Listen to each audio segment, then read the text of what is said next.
Logo আপনার পরে আছে জ্যাকেট। আমি দেখছিলাম অনেকে জ্যাকেট খুলেছিলেন।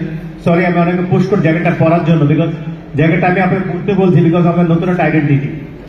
কারণ আপনারাই কিন্তু আমাদের ব্র্যান্ড অ্যাম্বাসেডার। আপনারা পরে ঘুরবেন, সবাই জিজ্ঞেস করবে এটা কি, তাতে করে মানুষের জানবে। তো একটা ইনক্লুসিভনেসটা কিন্তু রেজ করার জন্য এটাকে আপনাদের করতে বলেছি। নট দ্যাট যে হয়তো অনেকে গরম লাগছিল বলে হয়তো অনেকে পছন্দ করছিলেন না এটা, but it's a branding material. And as I said in the morning, that you are a brand ambassador, end of the day. So you need to basically show this to the outside world, that what you are doing, what you are wearing. This is our new brand now. This is our new logo.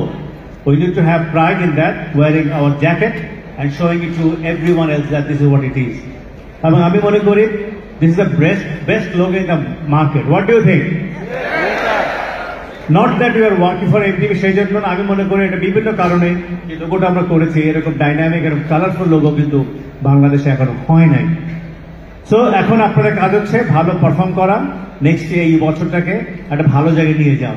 আপনারা সবাই মিলে সেটা করবেন। But লোগোর ব্যাপারে বলতে চাই, I must thank আমাদের কেউ আছে এমআইডির অমিতাভ কি আছে?